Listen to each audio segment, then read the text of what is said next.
In the last 24 hours, Hamas fired rockets at UN personnel and IDF soldiers in the Netzer corridor, while humanitarian aid shipments were passing through in that location.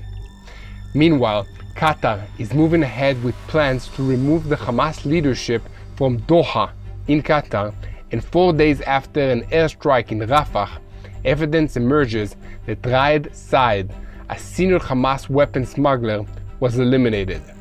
This news came as the IDF is wrapping up Phase 3 of operations in the Gaza Strip and preparing for the next phase, which will see more limited operations using different tactics. Finally, another UAV was intercepted in the skies over Eilat, the southernmost city in Israel.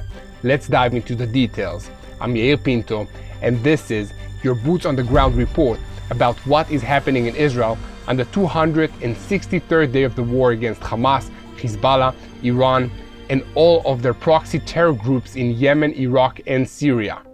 Hamas terrorists fired mortar bombs at the United Nations personnel and the IDF soldiers guarding the Netzer corridor in the center of the Gaza Strip, while trucks with humanitarian aid were passing by. There were no casualties in the incident, which took place around 9 o'clock in the morning on Tuesday. The Netzer corridor is a major route for movement north and south through the Gaza Strip. It is used by the IDF as well as the United Nations and other aid agencies, and it is heavily guarded and regularly patrolled. Large numbers of trucks carrying humanitarian aid move along this highway every day, and there are efforts being made to expand it so that even more aid trucks can use it. Of course, the IDF also uses this highway for military purposes, including efforts to clear Hamas positions in the center of the Gaza Strip. Meanwhile, the battle team of the Nahal Brigade continues to operate in the Rafah area, and in this morning, it was released for publication that several tunnel entrances have been found inside residential buildings. These tunnel entrances have been found under sofas and refrigerators and many other innocent-looking places. The Nahal Brigade is operating under Division 162 in Rafah and has been hard at work for months, pushing the terrorists back and taking away their means to continue fighting against Israel. That includes large stocks of weapons and ammunition that have been found before the terrorists could use it, as well as many tunnels. The methods they have used are nothing less than a revolution in urban warfare, using drones connected to computers that provide real-time updates to troops on the ground. This has allowed the soldiers to destroy many terrorist infrastructures which pose a threat to the forces in the region. We can get a pretty clear idea of what will come next from a recent statement by IDF Chief of Staff Herzi Halevi, who visited Rafah recently and spoke with the commanders of Division 162 and the associated brigades. During his brief statement to the press, he declared, "We, in fact, are getting closer to the point where we say we dismantled the Rafah brigade." We can add to this piece of good news confirmation that Raed Said, the head of the operations department and the fourth highest ranking terrorist in Hamas, was indeed eliminated last Saturday in an airstrike on the Shati camp. According to Palestinian sources, Said was forced to emerge from the safety of his tunnel in order to act as part of a Hamas reorganization effort in the northern Gaza Strip. Residents of Shati claimed that collaborators passed this information to Israeli intelligence, which allowed the IDF to know where Said would be and target him for assassination. In any case, Said was staying in an apartment in a 5-story building in the Shati camp near Gaza City, located near a mosque and a school. Following the strike, the Hamas rescue team admitted to the difficulty of retrieving all those involved and claimed that it does not have the appropriate equipment for this. The failure of Hamas to publish a formal announcement about this incident can be explained by their desire to maintain their image among their followers. Hamas ordered its followers not to publish any information about it, and it is obvious that they do not want to acknowledge their own vulnerability or what the IDF achieved by taking out one of their senior leaders. But that's okay. If they don't want to talk about the incident, we'll do it for them. Let me tell you a little bit about Said. He was involved in the planning of October 7 attacks, and before that, He spent many years as the commander of the Gaza City Brigade and was one of the main drivers behind the terrorist army that Hamas managed to build in Gaza, which included 24 battalions in 5 different brigades.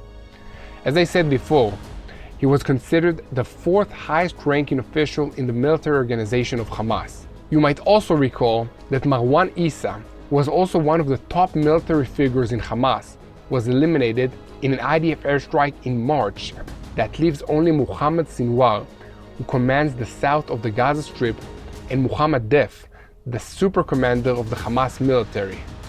There was another piece of good news in the battle against terrorism in the past 24 hours. Fadi Jihad Muhammad al-Wadiya from the Islamic Jihad terrorist organization, which is affiliated directly to Iran, was eliminated in an airstrike in the area of Gaza City in the northern Gaza Strip. This evil man served as an operative in the terrorist organization and was involved in the development and promotion of the organization's missile system. He brought a unique combination of skills and knowledge in the fields of electronics and chemistry to the Palestinian Islamic Jihad group, and he will be very difficult for them to replace. Guys, thank you so much for your support and for helping us share the truth of what is happening in Israel in this war against Hamas, Hezbollah, Iran, and all these terrorist groups. If you'd like to receive daily videos, please subscribe to our YouTube channel by clicking the follow button and share our videos with anyone who seeks to know the truth of what is happening in this region. If you'd like to receive more videos like this one, please consider making a financial donation by clicking the donate button on YouTube or by going to our website at www.tbn.org/Israel. After the intense phase of the war against the terrorist organization Hamas in Gaza, especially in the city of Rafah, the IDF will switch tactics to focus on targeted rescue operations to free our Israeli hostages. At the same time, targeted commando raids on terrorist positions and operatives will continue to prevent Hamas from reorganizing and once again taking control of the Gaza Strip. The IDF will withdraw most of its ground forces from the cities of the Gaza Strip with the exception of the Philadelphia corridor, which forms the border between Egypt and the Gaza Strip, as well as the previously mentioned Netzer axis. In this way, the IDF will prevent the smuggling of weapons and other contraband from Egypt into the Gaza Strip and to be used by Hamas. It is hoped that this transition from major combat operations to targeted raids against Hamas will lead to a lowering of tensions between Israel and its allies, especially the Biden administration in the United States. This is very important as Israel shifts its focus to the threat from Hezbollah in the north. Switching to another front in this conflict, reports have surfaced in the United States media portals that the pressure on Hamas to be flexible in negotiations over the release of Israeli hostages is having an effect, but not what was hoped for. Hamas is remaining defiant in the face of this pressure, including the pressure coming from the government of Qatar, which was threatened to kick the Hamas leadership out of their country if they do not agree to release the hostages. Instead of bowing to this pressure, the Hamas leadership is reportedly planning to leave Qatar on their own terms, moving their headquarters to Baghdad in Iraq. According to the reports, the Hamas leadership has already made several trips to Baghdad in order to prepare for this move. Once again, I will ask you to take a moment and subscribe to this YouTube channel, click the follow button, and share our videos with anyone who wants to know the truth about what is happening in this conflict in Israel. Now let's shift our focus to the rapidly escalating situation on Israel's northern border. While Israel is fighting to achieve its goals in Gaza, the winds of war are raging in the north. Former IDF Chief of Staff and current member of Knesset, Benny Gans, spoke on Tuesday at the 21st Herzliya Conference at Reichman University. This annual event is a centerpiece of the conversation in Israel regarding strategic affairs, and this year the focus was on the growing possibility of war between Israel and Hezbollah. Gans opened his remarks by saying, "I say this in the most responsible way. Are we talking about a power cut in Israel? We have the ability to black out Lebanon, to break up its infrastructure and a large part of Hezbollah's military capabilities within days. But to get to this point, the price in Israel will be very heavy. we must prepare for a scenario of damage to the infrastructure, even more incidents with many casualties. He continued, "This is the price of war, which is desirable to prevent, but if we are forced into it, we must not shy away from it." Here at TBN Israel, we will continue to closely monitor this issue and keep you, our viewers, updated with the situation. For now, I can tell you that if the campaign in Lebanon escalates significantly, Israel will face unprecedented and complex challenges in the army, in society, in foreign relations, and in the economy. The IDF has in recent days completed its preparations for war in the northern arena, and its leaders have declared that with the completion of the operation in Rafah, it will be able to focus on the greater threat from the north, Hezbollah. However, there is a question that arises over the issue of air defense. The army estimates that the air defense systems will not be able to protect all the inhabited areas, and therefore the defense will focus on the infrastructures essential for combat, including air bases and staging areas for ground forces. This means that the civilian home front in Israel will absorb damage such as it has never faced before. The only way Israel will be able to deal with the threat is to directly attack not only Hezbollah, but Lebanon itself as a sovereign country whose territory is being used to attack Israel. In other words, the next war is not going to be easy, but we are here together to win. Guys, this war is fought on multiple fronts, and sadly we are losing the front for the public's opinion and for the truth. So please take a minute and share these videos and subscribe to this YouTube channel to help us spread the truth of what is happening here in Israel, in this region, so that people will know how to pray for the situation. Another story to report to you today is about the Israeli Navy's newest submarine, the INS Dragon. This submarine was built in the Kiel shipyards in Germany on the Baltic Sea, and in recent days, 2 Russian spy ships have been sent to the area in an apparent attempt to monitor its launch. This submarine is the largest built in Germany since World War II, and it is the most expensive piece of equipment the IDF has ever purchased.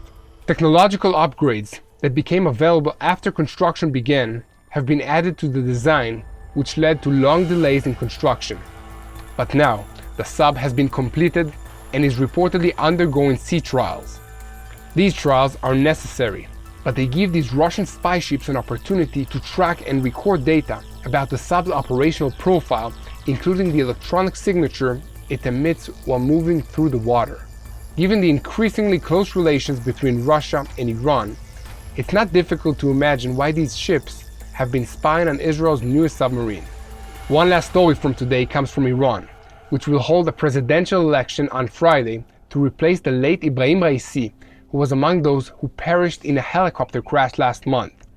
The election will take place against a background of deep dissatisfaction in Iranian society, apparently among the voters, a faltering economy hit by sanctions and national upheavals, and a general sense of dissatisfaction among potential voters.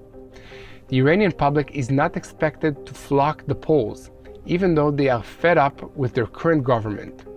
In posts on social media networks, especially among younger Iranians, there are many indications that no one believes the election will lead to positive changes.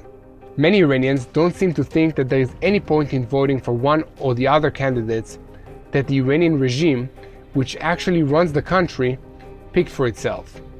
In other words, the surprising death of President Raisi led to snap elections that sent the Iranian public into an abyss of despair from the current leadership and the one to come. So what can we do in order to help the Iranian people? We can pray. So let's unite in prayer for the people of Iran, that they will have peace and freedom from the reign of terror. Pray for our IDF soldiers. Pray for peace in this region. Pray for the hostages, that they will be strong and will be returned to their families soon. Pray for the peace of Israel, and most importantly, unite in prayer for the peace of Jerusalem. Hello, this is Mati here in Jerusalem with TBN Israel. This is Yair Pinto from TBN Israel here in Jerusalem. TBN Israel is keeping viewers informed with Israel-focused news, culture, and what God is doing in this land. Support TBN Israel today online at tbn.org/Israel. Thank you.